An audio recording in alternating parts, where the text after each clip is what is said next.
maknanya tergendala lah kita punya pembelajaran kita. Bukan pembelajaran lah, maksudnya sepatutnya kita boleh tengok dengan lebih meluas lagi dia punya institusi kesihatan mental di Malaysia. Okey ke setakat ni? Okey. Ini adalah gambar-gambar je lah yang kita boleh tunjuk. Yang atas tu hospital Bahagia Ulu Kintan ni besar tau. Nak kiranya berapa kali USM luahnya dia. Okey? Sebabnya dia semua ada kat situ. Dia ada kebun, dia ada kolam. Okey, di hospital ni, Hospital Mesra Bukit Padang, Hospital Permai. Okey, di sejarah hospital HBUK ni was founded in 1910 under the suggestion of Dr. W.F. Samuels. Was built under the name Federal Lunatic Asylum dan dia merupakan superintendent medical yang pertama, Dr. Samuel. Okey, pada masa tu kita ada 54 ward saja. 54 lelaki dan 25 female ward. Okay. The main objective of the hospital is to provide psychiatric treatment rather than simply to house those with mental disorders. It also offers psychiatric training to staff and medical students. Okey, apa yang dikatakan dengan mental health? Okay. Health is a state of complete physical, mental and social well-being and not merely the absence of disease.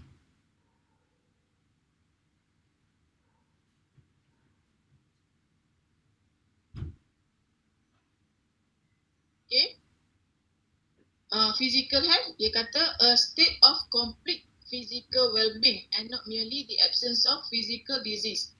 Okay. Bila kita pergi kepada mental health, a state of complete physical, mental and social well-being and not merely the absence of physical disease. Kita kena sihat tubuh badan dan juga sihat mental.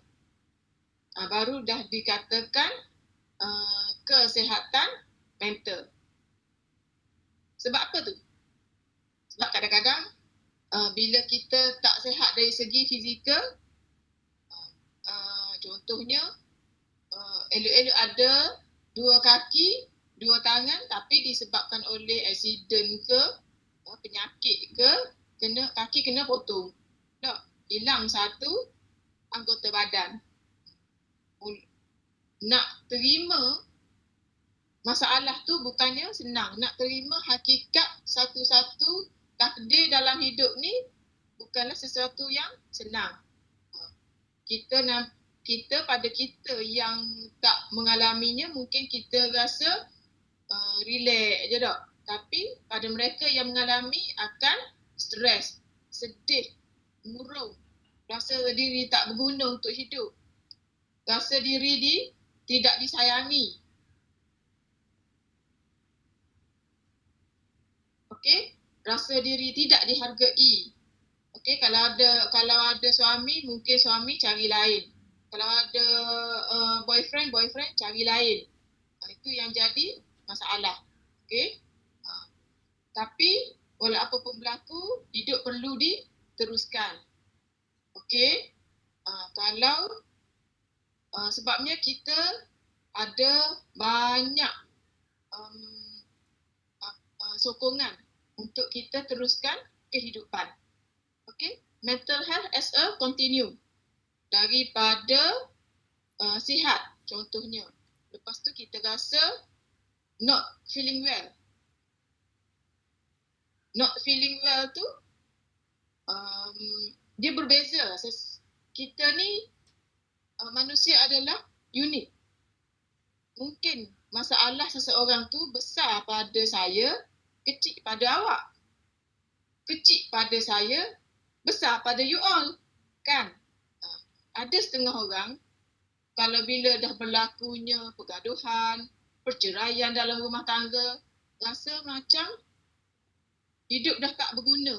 Rasa macam lebih baik mati daripada hidup dah. Rasa macam dunia dah gelap gelita dah. Okey?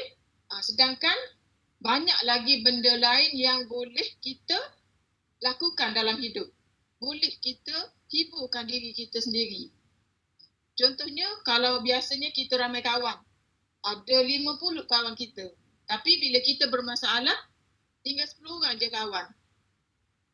Tapi setengah orang dia boleh terima hakikat tu, setengah orang dia tak boleh. Setengah orang dia kata, tak kisah, seorang pun jalan je, kan? Okay? Yang not feeling well ni, kalau tidak ditangani gangguan pemikiran, kecelaruan, fikiran bercelaru, rasa tak seronok, orang ajak pergi tengok wayang tak nak, orang ajak pergi berkelah pun tak mahu, orang ajak parti pun tak ingin, semua tak suka. Lama-lama mengurung diri. Lepas tu jadi mental illness.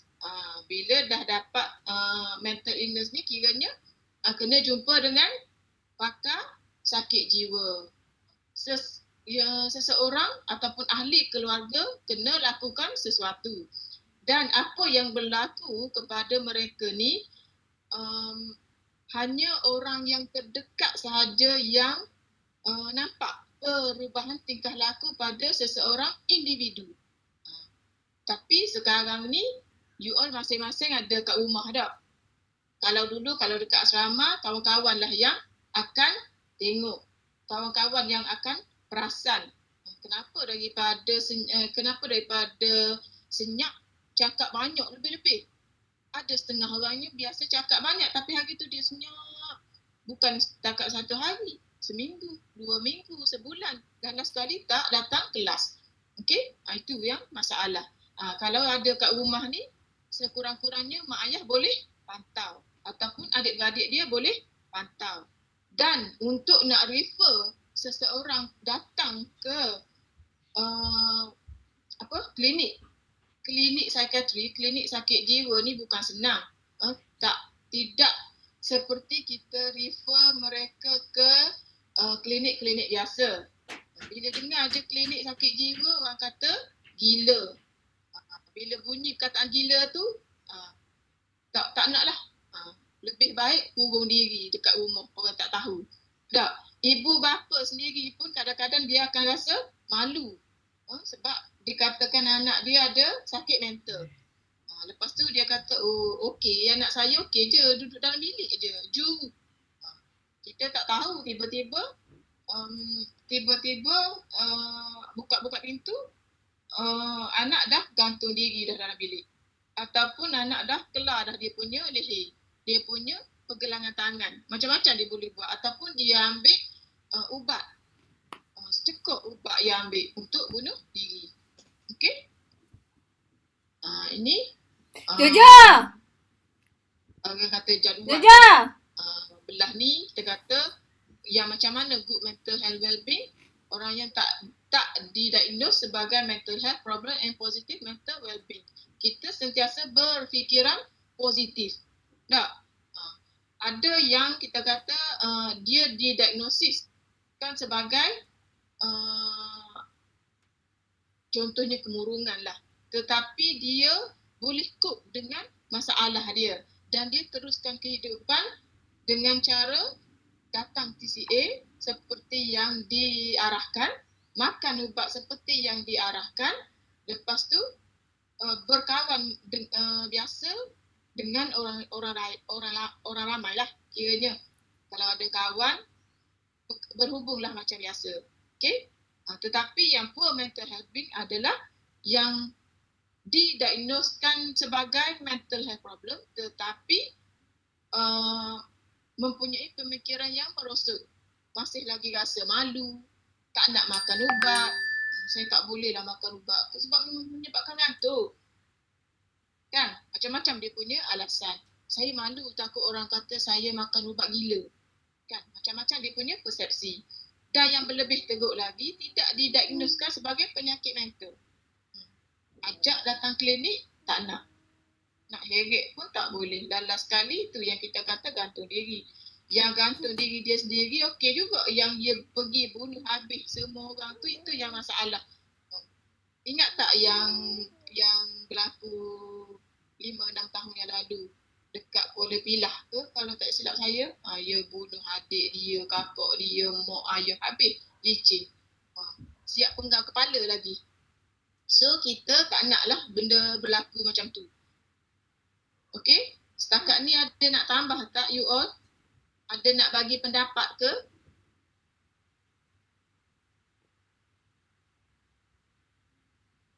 Tak ada. Tak ada. Okay, kita teruskan. Okay, apa karakteristik of those who possess good mental health? Kita rasa feel comfortable with themselves. Kita rasa selesa dengan diri kita sendiri. Kita rasa selesa berkawan dengan orang lain. Pada mereka, ada setengah kita yang pilih-pilih kawan. Tak suka yang ni sebabnya dia ni slow sikit dari segi IT. Saya tak sukalah berkawan dengan ni sebab yang ni dia ni tak suka pakai perfume. Atau saya tak sukalah masuk kelas perahan ni banyak bebel. Ataupun macam tu. Okay? They do not become overwhelmed by emotion. Dia kalau seseorang yang sehat mental adalah orang yang bila ada masalah pun dia boleh senyum. Dia ada kasih sayang. Dia tak ada nak tengking-tengking. Kita memang ada juga time marah, itu biasa. Marah, geram, sedih. Itu benda yang biasa. Tapi jangan keterlaluan. Okay? They have lasting and satisfying personal relationship. Kalau ada kawan, okey ada kawan. Kawan ni biasalah ada kawan. Biasa ada yang kawan best friend. Sangat-sangatlah best friendnya sehingganya tak boleh masuk dah orang lain. Dia dua orang tu je yang tak apa. Contohnya lah, they feel comfortable with other people. Maknanya dia marilah kawan macam mana pun dia okey. Okay? Feel comfortable with others, guess and relate to the others well. Okay? Trust other people. Dia percaya kat kawan dia. Maknanya contohnya kalau kita buat assignment, maknanya kita tak adalah kata saya tak boleh buat yang ni, awak lah yang buat. Saya tak boleh hadir meeting, saya ada komitmen lain. Kan? Tak boleh macam tu. So kalau kita bagi tugasan, kita orang tu terima dengan senang hati dan kita percaya dia kawan yang kita pilih tu boleh lakukan. Okay? Show responsibility towards others. Maknanya kita ada rasa tanggungjawab masa lakukan assignment ke, bekerja dalam work ke, tak? Kalau dah stay dekat situ, masa yang diberikan untuk pergi kantin ataupun rehat atau ni 1 jam. Sejam je lah kita ambil. Jangan pula kita nak pergi makan, masuk bilik lepas tu tertidur, kan? Memberi masalah pada diri sendiri dan juga pada orang lain. Okay? Able to make challenges of life. Marilah cabaran macam mana sekalipun, you all boleh dengan masalah. Ada setengah orang kalau dia stres, dia suka makan banyak. Tak? Makan, last sekali gemuk. Okay? Ada setengah orang kalau dia stres, dia suka tengok movie je kerja dia. Lepas satu habis, lepas satu filem habis. Tak? Okay. Ada setengah orang dia suka pergi daki bukit. Ada setengah orang dia suka window shopping. Terpulang pada seseorang individu cara menangani masalah. Contohnya tahun 2 ni banyak assignment. Nak kena present pun ada, nak kena buat video pun ada. Ada yang 40%, ada yang 60%. Tak? Bukan awak belajar DGN 232 je, awak kena ambil 25 lah. Dan semua-semua tu perlu kepada task yang banyak. Okay? Perlu kepada kesabaran. Perlu kepada berhadapan dengan ahli-ahli kumpulan. Mungkin grup saya ni 5 grup saja. Grup Puan Rosmaiza, grup lain pula. Tak. Kita tak tahu. Okay. Able to concentrate on task. Kalau diberi tugasan, dia boleh concentrate. Kalau orang yang tak boleh concentrate tu, dia kata dia tak ada masa lah, dia lupa lah, dia tak jumpa cari info lah, macam-macam dia punya alasan. Okay. Okay, they can make their own decision. Dia boleh buat keputusan dia sendiri. Tak adalah dia kata, saya ni kena tanya mak dulu. Saya ni nak pergi dinner tapi kena tanya mak. Contoh. Saya ni tak boleh lah nak pakai baju, tak tahu nak pilih yang mana. Kena mak yang tentukan. Ada yang tak boleh buat decision sendiri. They can laugh at themselves and with others. Dia boleh bersukaria dengan diri dia sendiri dan dengan kawan-kawan. They can meet life demand and handle their problem when they arise. They are able to accept life disappointment. Sekiranya berlaku kekecewaan dalam kehidupan, dia boleh terima. Okay? Mestilah semua. Contohnya dalam banyak-banyak kursus, awak seorang dapat, awak fail. Contohnya. Orang lain, 50 orang ni semua lulus DJN 232. Awak seorang je yang tak lulus. Contohnya lah. Mestilah kita rasa, memanglah rasa sedih. Mula-mula rasa sedih, tapi lama-lama kita tahu cara nak menangani. Okay? Kita kena reda, kita kena ambil balik. Adalah hikmah di sebalik setiap yang berlaku. They shape their environment whenever possible and adjust it when necessary. Maknanya dia tahulah kalau jadi benda macam ni, bila stres, pergi main bola dulu, tendang bola kuat-kuat. Okay, main badminton, katok juga bulu sampai cabut. Okay. Dan lepas tu baru rasa lega, baru boleh kosongkan minda, kosongkan fikiran. Okay. Biasanya yang stres ni yang duduk rumah dah. Sekarang ni dah boleh rentas dah. Banyak tempat dah awak boleh pergi, awak boleh jumpa dah kawan-kawan. Okay. Okay, karakteristik of poor mental health. Dia tak ada confidence, lack of confidence. Kalau suruh present pun dia tak boleh. Dia kata saya kenaling lah, serabut lah, takut lah, dah. Rasa nak pengsan lah. Dah. Irresponsible. Mabuk je lah. Presentnya saya tak safe.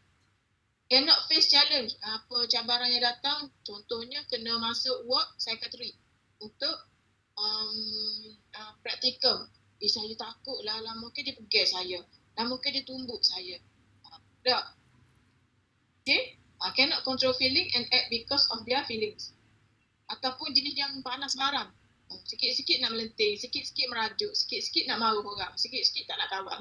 Do not show respect for other feeling and weakness. Contohnya kawan awak ni tak susah faham. So awak kata, malah nak kawan dengan dia. Tak cakap royak, tak peheh-peheh. Okay. Ataupun dia ni selalu je datang lewat ke. Okay. So kita pun tak nak kawan dengan dia. So kita rasa dia ni seorang yang lemah. Okay. Itu adalah karakteristik poor mental health. Promotion of health. Macam mana kita nak mempromosikan kesihatan? Kita perlu kepada take care of physical health. You all kena nak bersedia tak? Nak masuk tahun 2 kena fresh dulu minda. Sekarang aku dah masuk tahun 2, dah kira senior sikit. Nak terima pelajaran baru ni kena bersedia, kena baca, kena tengok, kena ngam dengan kawan-kawan. Sebab nak buat assignment pula ni perlu kepada enough sleep. Okay? Perlu kepada rehat tidur yang mencukupi. Apa berlaku kalau tidur tak cukup?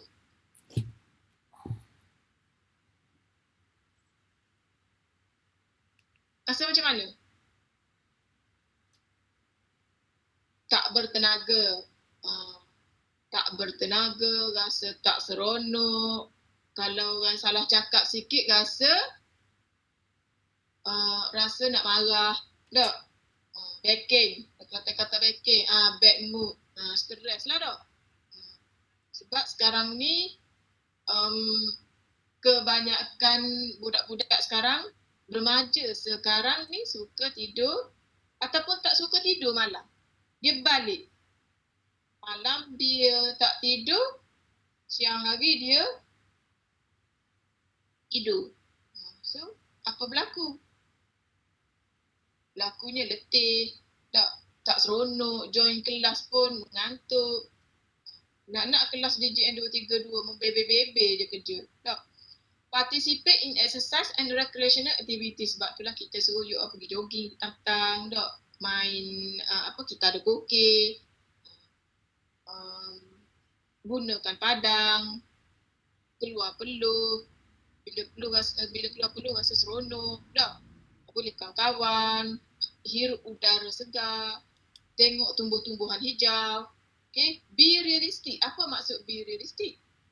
Contohnya kalau kita dah tahu kita ni belajar dalam bidang kejururawatan. Kita tak akan jadi engineer. Tak?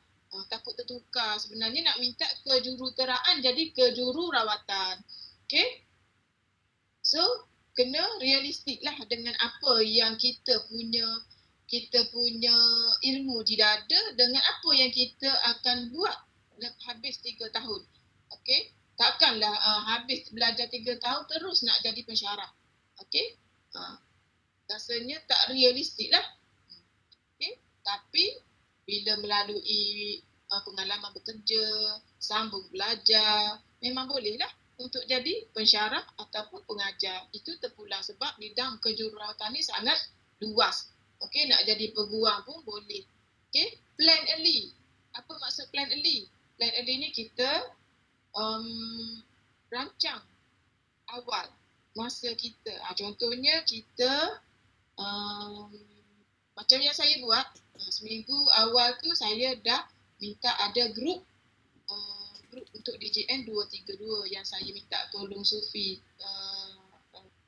create. Okey, lepas tu supaya senang saya tahu pelajar saya ni ada berapa orang, ada tak senang saya nak salurkan maklumat. Kan, takutnya nanti tersalah tulis dalam borang penawaran kursus. DGN 232 jadi DGU 102 ataupun 201 contohnya lah. Okey, kita tak naklah berlaku gitu kan. Lepas tu kita pun stres. Okey, have friends, kena ada kawan. Ada juga orang yang tak ada kawan, boleh hidup je, betul. Tapi kita seeloknya ada kawan. Bila ada kawan kita rasa seronok. Dia boleh share problem. Ada juga yang kita share problem dengan dia boleh cerita dekat orang. So kita kalau nak share problem, kenalah orang yang kita percayai. Kalau kita ada masalah, kita perlu jumpa dengan orang yang betul lah. Kalau kawan pun kawan yang rapat. Dan kawan tu akan bagi suggestion lah. Sama ada masalah awak ni bergerak ni, kena jumpa Puan Masno lah. Kena jumpa dengan Mak PA lah. Kena jumpa dengan pengerusi program lah. Get professional advice. Dan dari segi spiritual pun penting juga. Bagi orang Islam, kita kena banyakkan berdoa, kita kena buat solat hajat, kita kena bersama baik lah, puasa contohnya lah. Dan yang paling penting adalah happy family. Tetapi ada orang tanya, habis tu saya yang mak ayah bercerai-berai ni macam mana? Happy cara kita jumpa ataupun kita apa yang ada dengan kita. Contohnya kalau mak ayah bercerai, kita duduk dengan ayah. So kita sayangi ayah kita, sayangi adik-adik kita. Lepas tu adalah masa untuk kita jumpa dengan mak kita, contohnya. Kan? Okay? Healthcare provider. Orang yang terlibat dalam perawatan pesakit mental.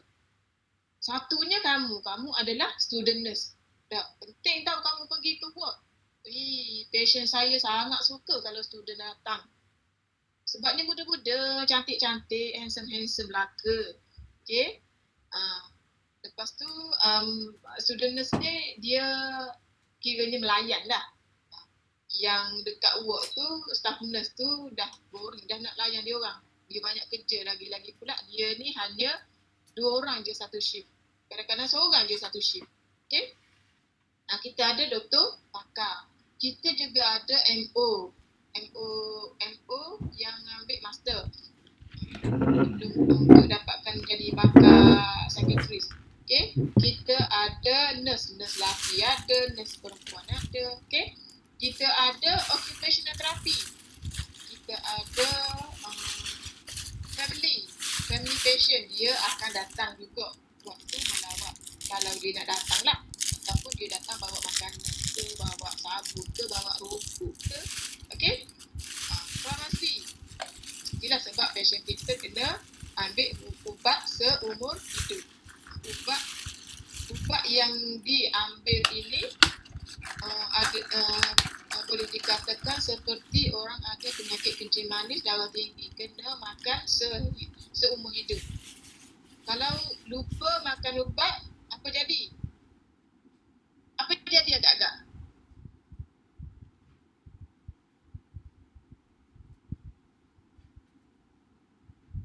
Mengamuk. Lagi?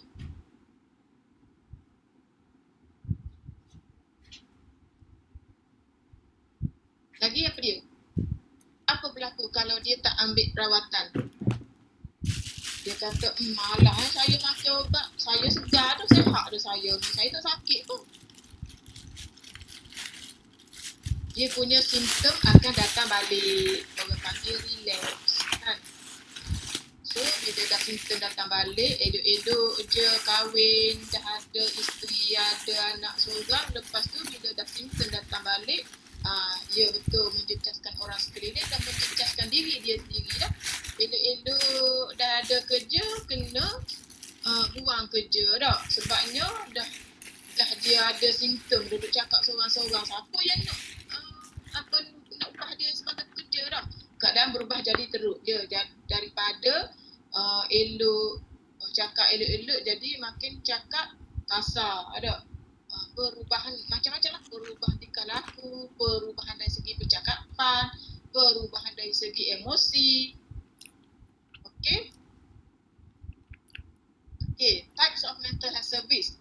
Treatment of mental disorder. Kita ada rawatan untuk penyakit mental. Kita ada untuk rawatan untuk penyakit schizophrenia, penyakit depression, penyakit anxiety, penyakit bipolar, penyakit manic. Okay. Kita juga ada child psychiatry. Okay.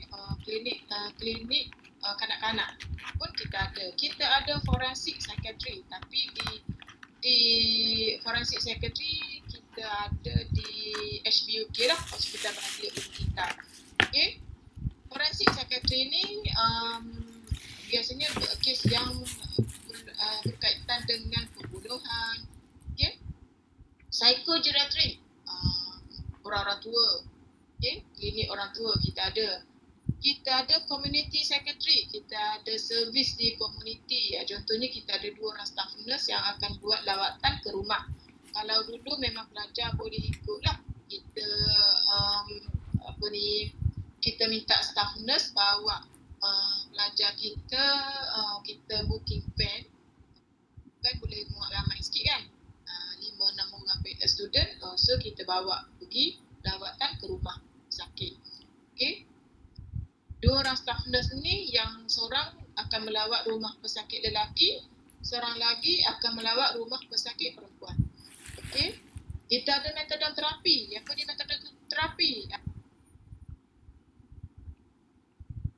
Menagih dadah. Okey. Tagih dadah ke, jenis-jenis dadah, semua jenis dadah. Kalau dulu kita kira macam heroin je, yang ketagih heroin, tapi sekarang ni apa-apa jenis pun kita refer lah. Ataupun ketung ke dah, yang berkaitan dengan substance lah. Okey, kita ada daycare. Daycare yang saya bagi tahu you dalam itu yang unit mentari. Setiap hari ataupun 2 kali seminggu ke ataupun sekali seminggu ke, bergantung kepada family patient tu lah, nak hantar patient tu untuk daycare. Masuk pukul 9 pagi, balik jam 12 atau 1 tengah hari. ada pelbagai aktiviti lah, ada buat craft tangan, ada main game, ada yang buat roti, macam-macam ada. Okey? Faham tak setakat ni? Kita ada child secretary pada setiap hari Selasa. Okey? Kita ada macam-macam lah jenis mental retardation, learning disorder, learning disability, autism, attention deficit hyperactive disorder ataupun child abuse. Okey? Banyak kita buat seminar, terima kes masalah pembelajaran kanak-kanak, specific learning disability. Okey, apa forensic secretary? Forensic secretary deal with the mentally disorder offender and is the application of general secretary to those who are involved in legal process. Okey, yang saya kata tadi lah, yang dia masuk disebabkan kanun keseksaan 302, observation and assessment fitness to plea. Okey, dia bila dia didapati bila dia telah melakukan pembunuhan ke, dia kena dimasukkan ke ward untuk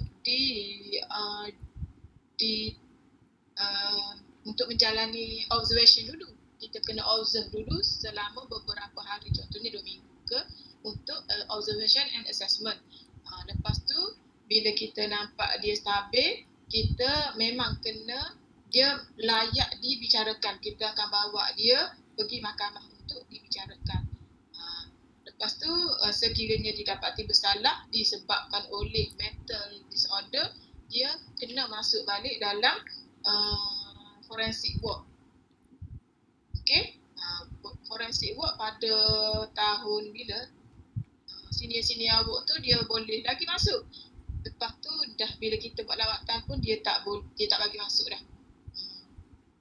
Pengarah dia tak bagi. So kalau kita pergi pun kita hanya tengok kat luar je lah. Okey. Ni banyak KK yang berlaku. Okey. Bapa kelar anak lah, apa ibu dakwa bunuh anak lah, macam-macam kes.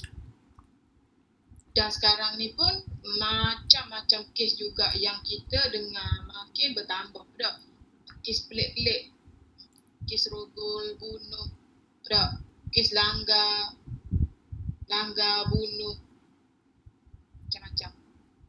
Ni klinik psychogeriatry 60 tahun ke atas. Okay, community. Apa maksud community ni? Macam saya kata tadi lah, secretary focusing on the detection. Kita nak detect bila patient masuk ward 5 utara dan 5 selatan, bila dia dah stabil, kita akan bagi dia discharge lah. Bila dia discharge, sekiranya patient tu ada masalah untuk datang ke klinik, kita akan bagi temu janji 2 minggu selepas discharge contohnya. Tapi kononnya dia kata dia ada masalah, rumah dia terlalu jauh dengan hospital ke, tak ada kenderaan nak datang ke, tak ada orang nak bawa ke. Jadi doktor akan arahkan community nurse lah yang pergi buat lawatan ke rumah. Di samping kita tengok patient dekat rumah, bukan setakat kita pantau dia ambil ubat ke tidak, kita boleh juga bagi injection ke patient. Okey, injection ni sebulan sekali untuk kita pastikan dia stabil. Okey, dan di samping kita tengok patient tu, kita juga boleh pantau family dia, sama ada adik-beradik dia ke ataupun sepupu sepapak dia ke yang mengalami masalah mental. Okey, kalau kita buat saringan, kita bolehlah rujuk dia untuk datang ambil rawatan di hospital. Okey, sebabnya kita tak nak yang ada masalah mental tetapi tak ada orang ambil kisah, tak ada orang ambil tahu dan tak dapat rawatan. Sebabnya yang ni yang kita kata perlu kepada saringan. Yang ni yang saya kata promosi kesihatan ni. Kita nak promote supaya dia orang tahu macam mana nak rujuk orang yang ada masalah mental ni ke hospital USM ke hospital Kota Baru ke HRPZ dah. Okey.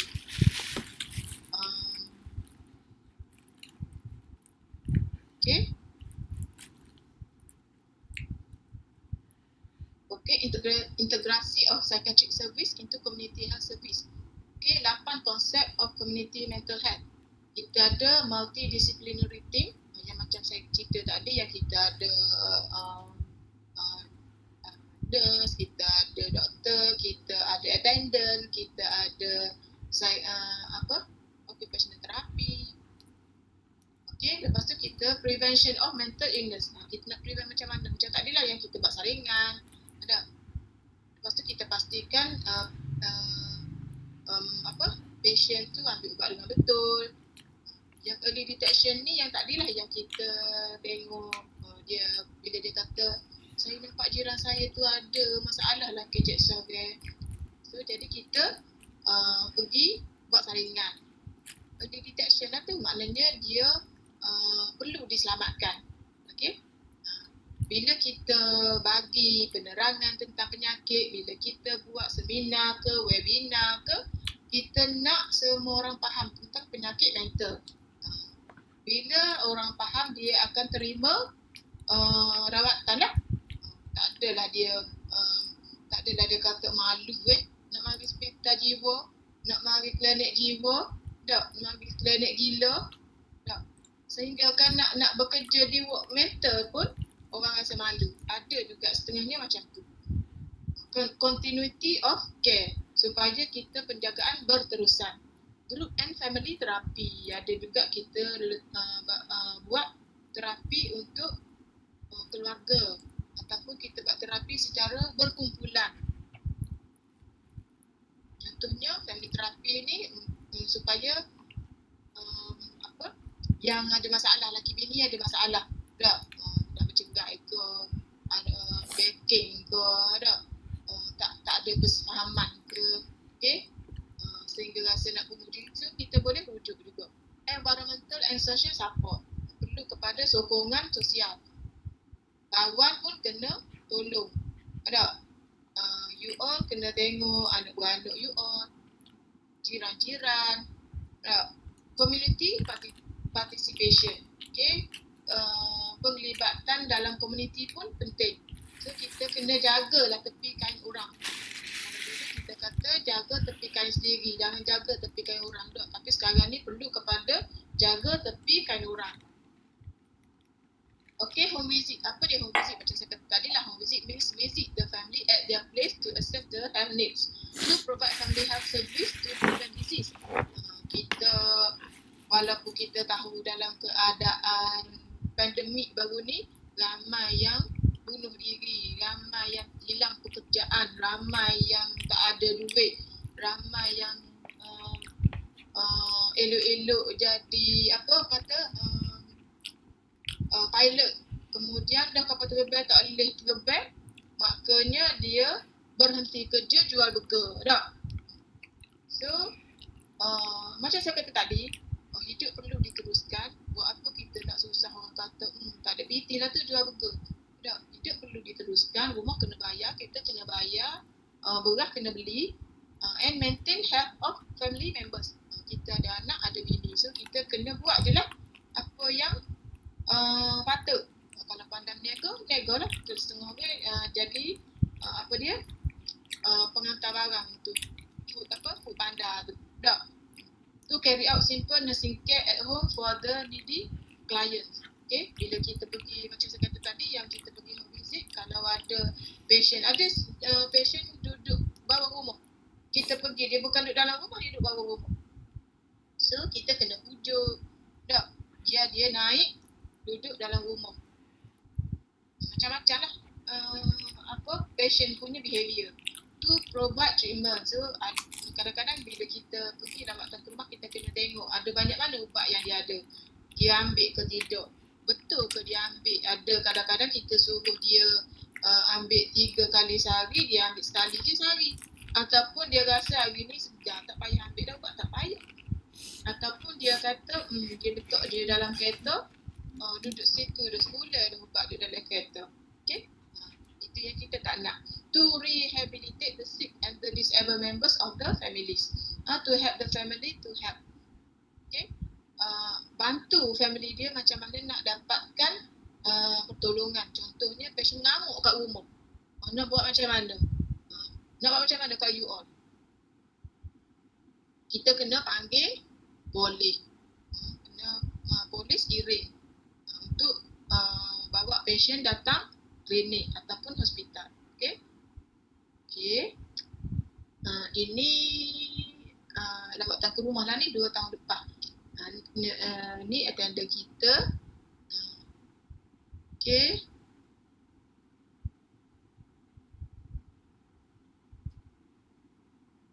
Ni attender, ni pesakit. Okay. Ni student lah, ni student degree ke tak silap saya ni. Okay.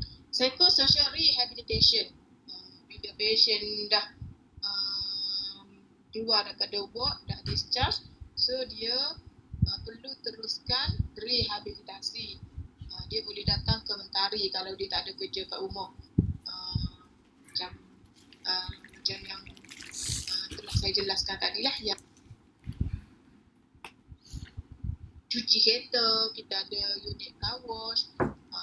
WHO suggests that there is the need for decentralization and integration of psychiatric service into the healthcare system. Okay, kita tak naklah dia ni kurung je dalam work lama-lama. Dia kena kembali kepada masyarakat dan hidup dengan dalam keadaan normal macam biasalah. Pastikan dia ambil ubat dan bergaul macam biasalah. Masyarakat layan dia macam orang normal lah. Okay.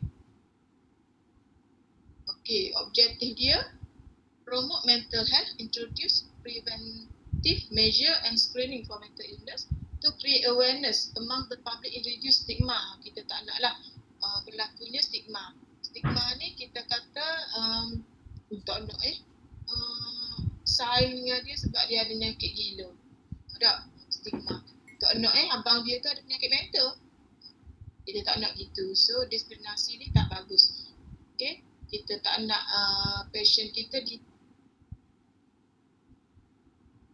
dia pun ada dia ada pelajaran, dia ada kebolehan dia sendiri, kepakaran dia sendiri.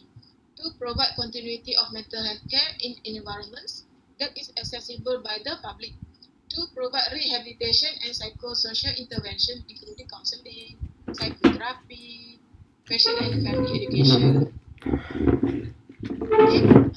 Ini kita mentari USM Pusat Penghenti Khidmat Psikiatri. Okey.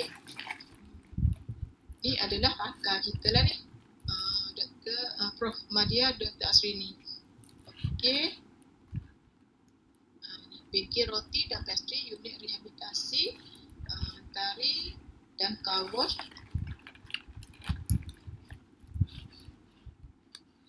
Daycare Center, aim of day training centers in rehabilitation of patients with disability rather than the treatment of psychiatric illness. Hence, there are no doctors and nurses dekat day center ni. Nurses biasanya adalah, tapi ada juga setengah-setengah center yang tak ada pun nurses ataupun doktor. Doktor akan mari sebulan sekali ke, contohnya di Perak banyak daycare center. Dekat Kelantan ni kita tak ada. Kalau ada pun mungkin tak mendapat sambutan pun. The key professionals involved are social workers and occupational therapists. Banyak kepada occupational therapy lah, dia cari pekerjaan untuk patient. Patient ni sesuai ke kerja dengan kilang ni? Patient boleh bagi tumpuan ke? Patient ni datang awal ke? Okay? Itu patuh pada arahan ke? Okay? While receiving training in the center, patients have to return to psychiatric outpatient clinic. Walaupun dia bekerja, tetapi kita kena pastikan majikan tu tahu bahawa patient kita perlu ambil ubat. Bila ambil ubat ni mungkin kesan mengantuk tu ada. Dan beberapa bulan sekali mungkin kena ambil cuti untuk dia datang untuk dapatkan PCA. Okay, untuk dapatkan upah, sambung upah ke semua tu. Okay, follow up. Okay, shelter workshop. Shelter workshop ni macam rumah perlindungan lah. Aim of this facility is for patients to work. Dia bekerja. Contohnya dia duduk 2-3 orang di rumah tu yang kita telah pantau. Lepas tu dia ambil giliran lah jaga rumah. Kalau orang ni pergi kerja, orang ni jaga rumah. Orang ni balik kerja, orang ni pula keluar. Orang balik rumah, orang lain pula pergi kerja. Patient work is sheltered workshop instead of finding open employment because they cannot perform. Ini tak ada juga di Kelantan, di Perak ada. Biasanya patient yang kita kata dia tak ada majikan lagi lah. Contohnya kita hanya kita nak suruh dia ni macam belajar berdikari. Kita tak berapa yakin lagi untuk kita letakkan dia bekerja betul-betul boleh ada dia ambil bekerja lah. Macam kita kata kerja dekat stesen minyak je dulu sekejap, contoh sesuai ke tak. Okay. Patient work as supervised. Many psychiatric patients receive rehabilitative training in psychiatric day, hospital or day training center first. After they have acquired sufficient occupational skill, they are then referred to shelter workshop to practice this skill. Okay. Contohnya benda-benda gini lah. Ni dekat Ipoh, Taman Grand Silibin. Patient assembling wires for fluorescent tube holder. Dia ada yang dia check lah benda tu sempurna ke, benda ni wire dia rosak ke kan, dan dia akan dibayar lah mengikut banyak mana yang dia boleh buat. Okay, halfway home, lebih kurang tadi lah. Halfway house is a residential rehabilitation facility. It is indicated when patient have adverse home environment or not home at all. Maknanya dia tak balik rumah tu, dia berada di satu tempat macam shelter workshop tu lah, macam rumah tumpang je lah dulu. Okay, sebabnya family tak bersedia lagi nak ambil dia tinggal bersama lagi. Okay, halfway house have no occupational therapist and do not aim to train patients occupational skill. Residents usually go out to work in the daytime. Okay, psychogeriatric. Okay, untuk patient yang berumur 60 tahun ke atas yang mengalami demensia. Demensia ni yang okay, dan dia kemungkinan akan mendapat depression ke tak. Dan dia ada juga penyakit-penyakit medikal seperti diabetes, darah tinggi, sakit jantung dan sebagainya. So kita ada klinik demensia pada setiap hari Selasa juga, dia bergabung dengan CHAR. Okay. Methadone therapy. Methadone is a synthetic opioid useful in the treatment of opioid dependence. Methadone is a long-acting opioid drug. This means it acts more slowly in the body for a longer period of time than most other opioid. Okay. Bila seseorang penagih dadah ni, dia akan rasa ketagih bila tak dapat drug. So, kerajaan kita telah menyediakan metadon terapi, iaitu drug tiruan lah, sintetik. Tiruan ni maknanya walaupun dia tiruan tetapi ianya boleh patient tu akan rasa boleh melakukan aktiviti hidup harian macam biasa tanpa rasa ketagih. Okay. Setiap hari dia akan datang sebelum dia lakukan aktiviti hidup harian dia yang lain lah. Katakanlah dia ni kerja dekat restoran ke, kerja dekat stesen minyak ke kan. So dia akan ambil dulu metadon terapi ni untuk dia tak rasa ketagih. Sebab patient kalau rasa ketagih macam-macam dia boleh lakukan tak. Yang minta duit dengan mak tak bagi, dia seleh mak dia. Ataupun dia minta piti dengan adik-beradik dia, tak dapat duit, dia akan bakar rumah. Macam-macam dia boleh buat ya. Sebab kerajaan kita telah menghabiskan banyak course untuk nak elakkan daripada harmful lah, daripada berlakunya benda-benda macam ni lah. Okay. Kita sebenarnya metadon ni kita nak elakkan daripada penyakit HIV yang dia berkongsi jarum. Ada ketika dulu kan, satu ketika dulu disebabkan dia orang berkongsi jarum, kes HIV kita tinggi di Malaysia. So kerajaan telah mengambil langkah pemberian metadon terapi ni nak elakkan benda-benda gitulah. Jadinya sekarang ni rasanya HIV pun dah berkurang lah, walaupun masih ada. Okay. By acting slowly, it can prevent withdrawal and eliminate or reduce drug craving without causing a person to get high. Okay. Tapi di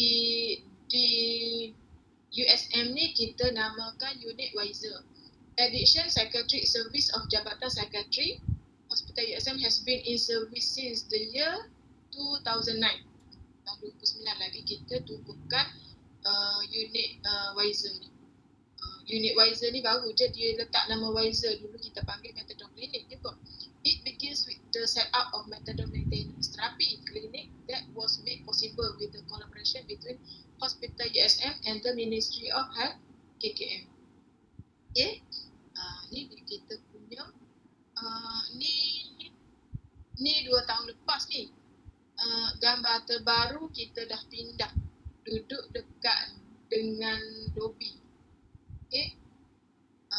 Dia punya unit dia kecil dia sebab patient akan datang minum lepas tu terus balik.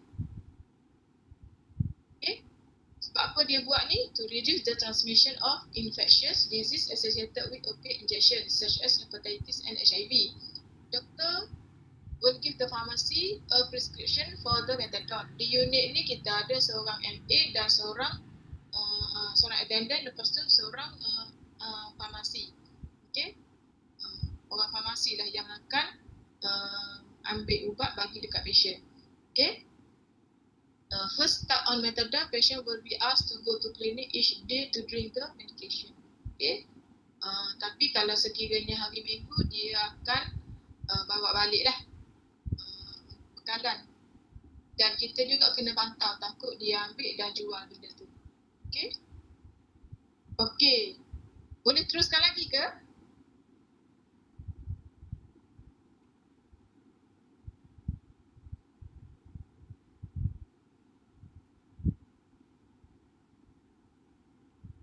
Boleh teruskan?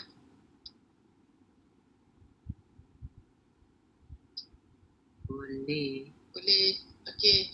So, kita kata kita teruskan kepada etiologi. Apa dia etiologi?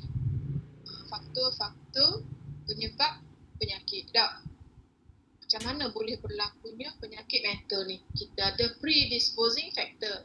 Faktor-faktor pencetus kepada penyakit mental. Satunya tak boleh lagi lah baka, genetik. Itu yang kita selalu dengar orang kata kalau ada baka gila, anak-anak dia mesti dapat juga. Sebenarnya ada betulnya, tetapi bergantung kepada individu itu sendiri. Ada setengah orang yang okey dia daripada kecil, okey, masuk sekolah rendah, okey, masuk sekolah menengah, okey, masuk universiti, masuk SEM 1 okey lagi, masuk SEM 2 dah mendung dah. Stres, serabut, tak boleh tidur, letih lesu, tak nak cakap dengan orang. Tu dia punya faktor pencetus datang dah tu. Dia dah lah stres, lepas tu dia tak boleh nak cope dengan dia punya stres. Lepas tu ada pula baka. Jadi mempercepatkan lagi lah dia punya penyakit tu datang. Okey. Ada setengah family tu dia tak kena kepada anak, tapi kena kepada anak saudara ataupun kena kepada cucu. Ada juga setengah family tu dia ada 5 orang anak, 4 orang sakit, seorang je yang tak sakit. Okey. Dia bergantung lah, nasib lah. Okey. Yang kedua, disease. Ada penyakit. Contohnya kita kata penyakit meningitis, iaitu inflamasi pada otak. Tak?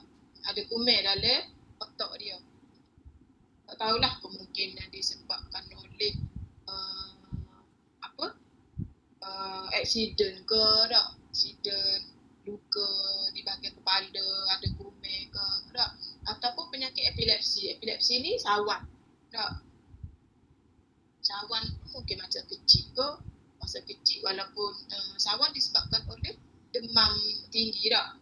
Okay? Upbringing process ataupun dia proses pembesaran dia lah. Macam saya kata tadi lah, mula-mula dia okey,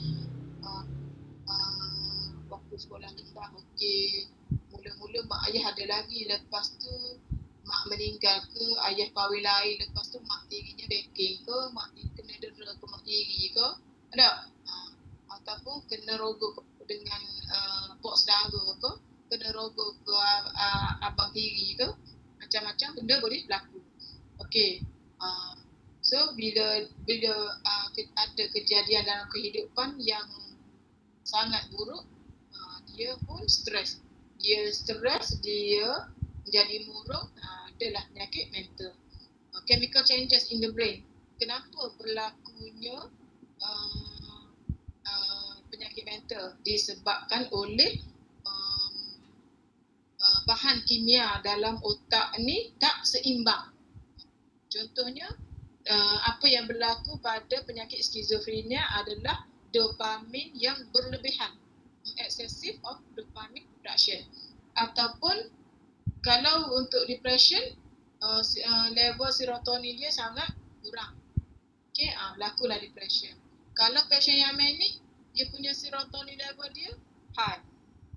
Ataupun dia ada mental retardation, tak cerdik, tak matang, tak?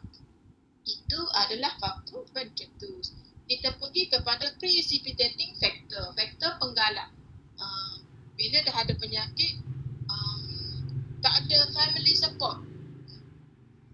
Tak ada orang nak bawa dia mari tu TCA, tak ada orang nak jaga ubat dia. Tak tahulah dia ni makan ubat ke tak makan ubat ke. Tak ada orang ambil cara pun. Lepas tu, stres dekat tempat kerja ataupun tempat belajar.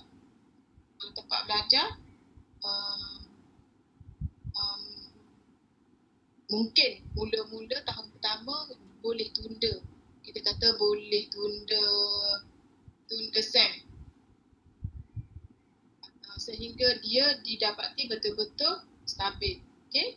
Atau kalau bekerja mungkin kalau majikan dia baik hati, mungkin dia kata pergi dulu bercuti 2-3 hari ataupun seminggu, ataupun kalau tak boleh lagi bagi cuti separuh gaji, ataupun tak boleh lagi gaji tanpa gaji, cuti tanpa gaji, ataupun kalau nasib tak baik dibuang terus daripada kerjaan. Dia kata ramai lagi kena kerja malah pasal dengan hak gila. Contohnya lah life event, apa yang berlaku dalam kehidupan. Contohnya satu ketika dulu tsunami, berlakunya tsunami, elok-elok dia pergi berkelok, ada anak 2-3 orang, ada suami isteri, tapi isterinya pun mati, hanyut, anak-anak pun mati belakang, tinggal dia je seorang-seorang. So stres lah dia. So itu yang jadi dia trauma. Financial problem, macam saya kata tadi lah, yang pada awalnya kerja bagus dah, jadi pilot ke begitu gini, berapa puluh ribu dah sebulan. Beli rumah pun rumah mahal, kereta mahal. Lepas tu ada masalah financial problem lah, dah tak kena buang kerja disebabkan COVID-19 semua-semua tu. Tak ada lah, rumah kena jual, kena tarik kereta, kena tarik. Lalas sekali daripada pakai majlis, pakai kancing. Bini pun lagi, bini malu lagi, divorce. Dia pun stres. Physical trauma ataupun yang macam saya bagi contoh tadi juga, contohnya kita berlakunya accident ke, ataupun adanya penyakit kanser ke dah. Kanser buah dada, elok-elok cantik, lepas tu tak ada sebelah ataupun tak ada dua-dua belah buah dada. So rasa diri malu, rasa terhina, rasa diri tidak disayangi. Perpetuating factor, faktor lambat pulih. Sebab apa dia jadi faktor lambat pulih? Sebabnya dia poor insight. Dia rasa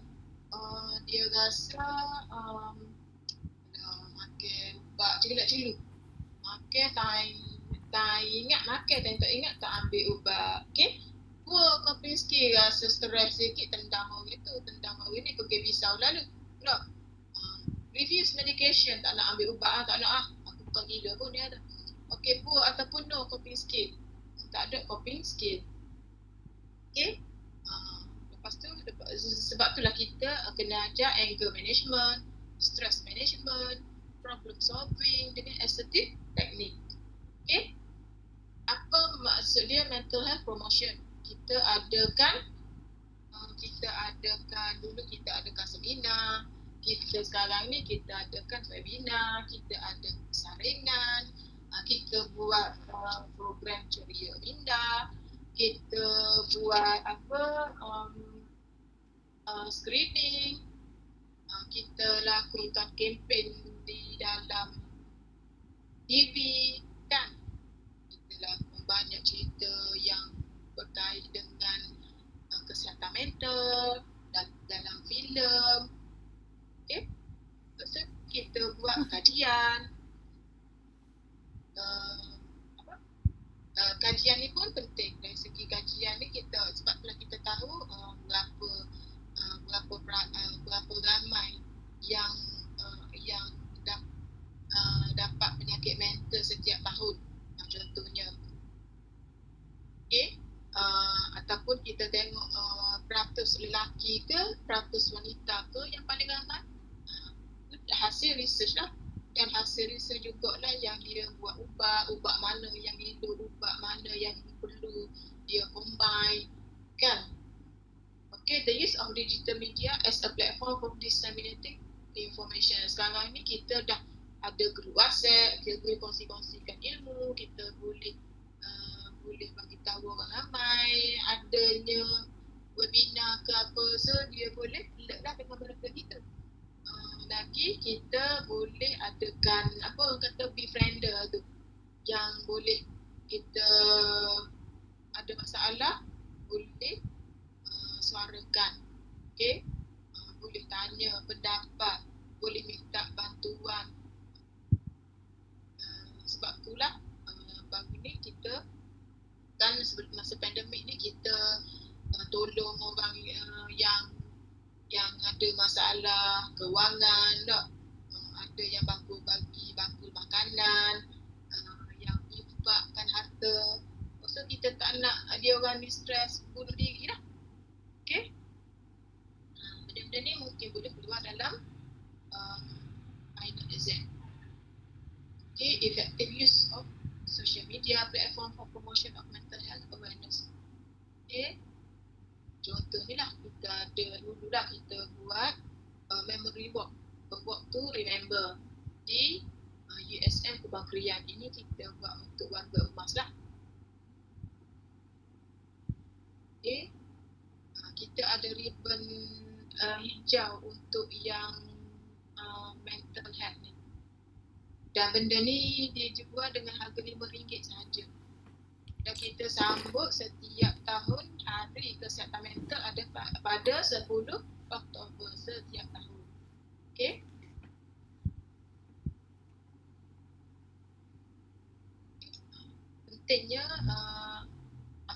Pentingnya social media platform are progressively developed as a rich source of mass communication. Okay, increasing mental health awareness with the help of social media can be a good initiative to reach out to a large number of people. Okay, bila kita buat webinar semua tu, kita nak tingkatkan kesedaran kesihatan mental kepada orang ramai lah. This study was conducted to understand and usefulness of social media platform for health promotion. Okay, nak promote kesihatan mental ni kita banyak benda lah sekarang ni, Facebook, Instagram, semua tu, TikTok lah kan.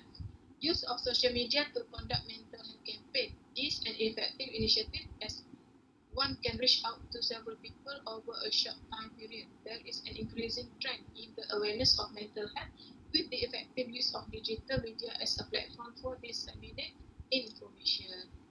Okay. Mental stress. Apa dia mental stress? Is the result of interaction between environmental events and the person. Okay. Level of the stress depend on stressor and the way of person react. Poor coping mechanism boleh menyebabkan mental disturbance dan seterusnya jadi mental disorder. Poor coping mechanism ni sekiranya tidak mendapat bantuan, tidak mendapat sokongan, rasa rendah diri, rasa diri tidak dihormati, disayangi, boleh jadi mental disorder. Okay. Mental disorder, a clinically significant behavioral or psychological syndrome or pattern that occur in an individual and that is associated with present distress or disability. Okay. Perubahan dari segi tingkah laku, muka ataupun percakapan ataupun emosi ataupun persepsi. Okay. Itu adalah mental disorder yang boleh menyebabkan gangguan dalam fungsi hidup seharian. Kalau dia seorang cikgu, dia tak boleh mengajar. Kalau dia seorang pelajar, dia tak boleh belajar. Okay.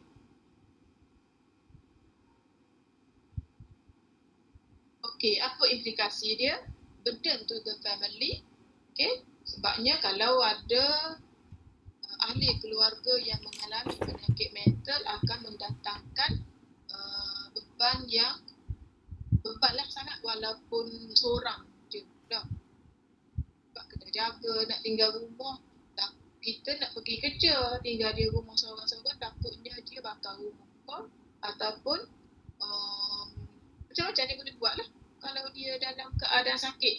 Okay? Kecuali dia dah stable. Okay? Lepas tu ubat-ubat ni pulaknya mahal. Tetapi walaupun kita kata kerajaan bantu, mungkin kita ada juga yang kena bayar. Okay. Stigmatization lah, itulah yang pandangan masyarakat terhadap pesakit mental. Okay. Rawatan dia melalui ubatan. Yang pentingnya ubat lah. Ubat kena ambil, ubat kena ada. Ubat kena pantau, ubat kena betul. Okey, ubat kena kenal ubat dia. Okey. Psychoeducation, kita beri pendidikan kesihatan lah. Kita kata kalau pasien yang tak ada penyakit mental ni, kita kata pendidikan kesihatan. Tapi untuk pesakit mental, kita panggil psychoeducation. Kita ada rawatan kaunseling, kita ada terapeutik rekreasi, kita ada rehabilitation, kita ada community resource yang pergi rawatan ke rumah tu lah. Kita ada family support group. Okey. Okey, setakat itu sahaja. Ada soalan ke?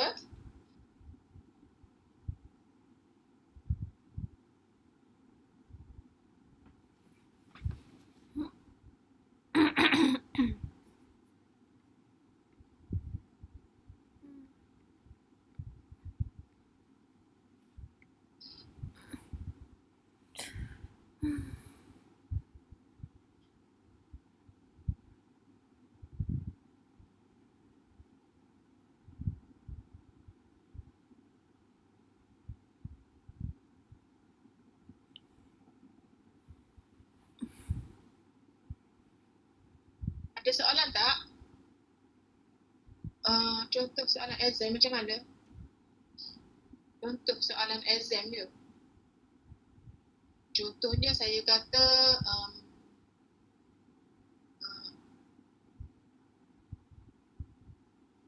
nyatakan list penyakit mental yang ada di Malaysia, contoh 2 markah. List tu saya bagi tahulah, saya minta 4 ke 2 ke. Lepas tu soalan panjangnya yang 8 markah, saya kata bagaimanakah cara mempromosikan kesihatan mental. So kalau kita kata kalau you all nak tulis nak promosi kesihatan mental, kena cukup tidur, kena makan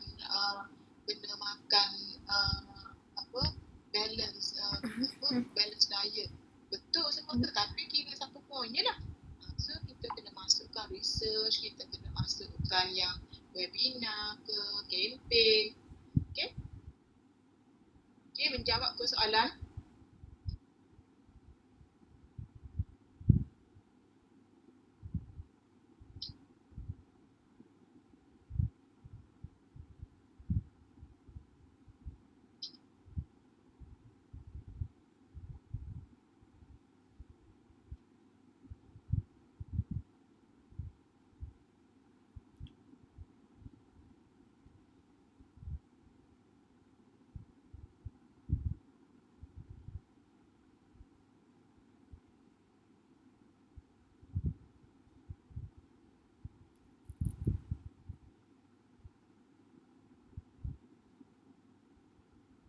Okey, ada soalan tak lagi?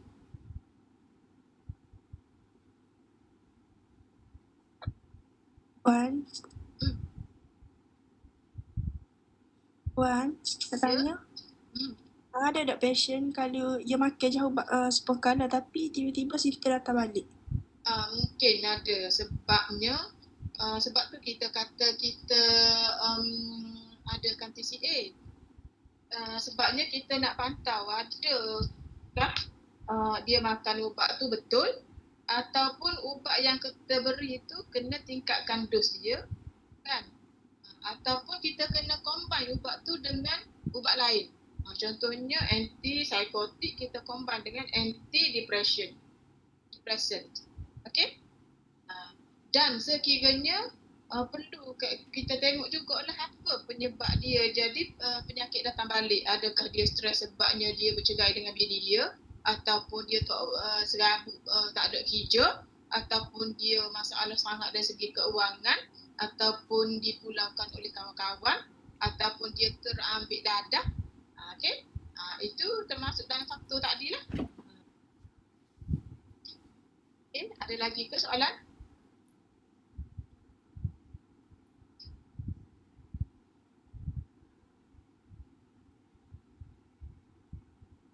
Boleh tanya dalam kita punya grup. Boleh.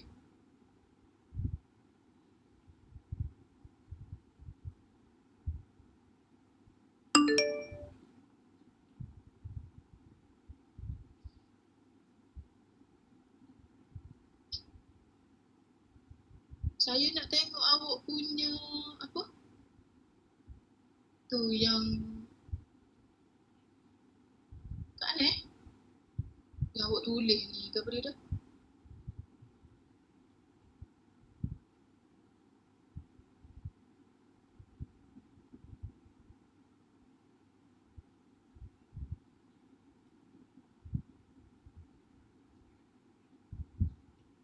Dekat chat di mana?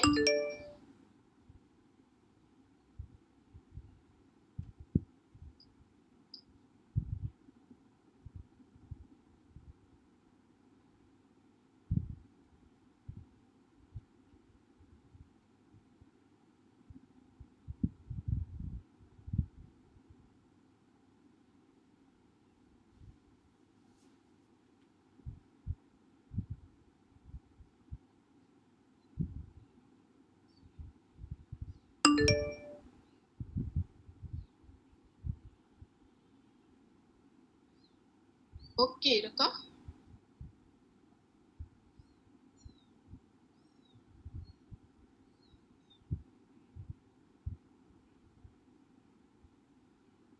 Oh, ada orang tanya kalau orang mental yang tinggal di tepi jalan tu tak boleh hantar dia pergi hospital mental.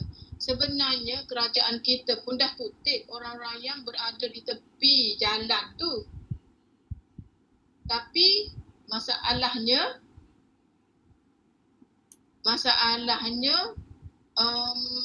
kita tak ada tempat untuk kita nak kumpulkan dia. Contohnya kita nak adakan macam kita kata rumah lah, satu institusi lah, rumah untuk nak, sebabnya kalau nak masukkan dalam hospital pun tak boleh lama-lama juga sebabnya penuh.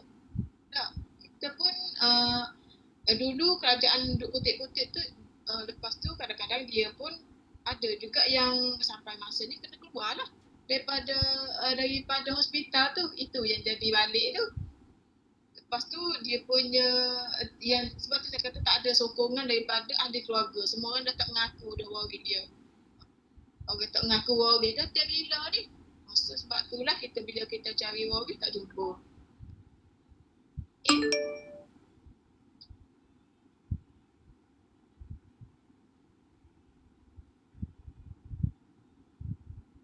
Okay.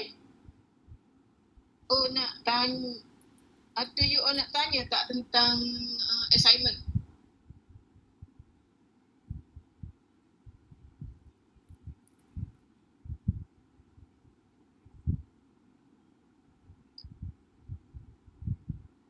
Dah cari ke you punya movie ke? Untuk tajuk-tajuk assignment nanti you all saya dah letakkan dalam introduction to course tu. You all pilih lah nak ambil tajuk schizo ke, tajuk apa depression ke, manic ke. Okay.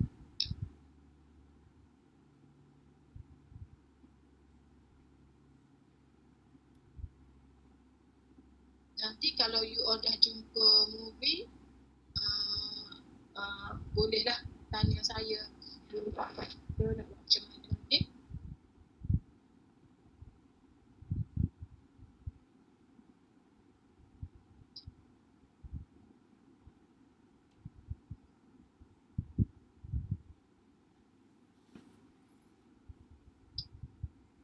So kalau tak ada apa-apa kita boleh bersurai lah sekarang. Kita sambunglah Isnin depan.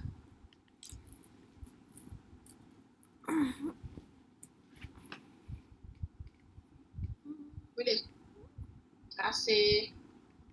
Terima kasih Puan. Sama. Thank you, Puan. Okay, sama-sama. Thank you, Puan.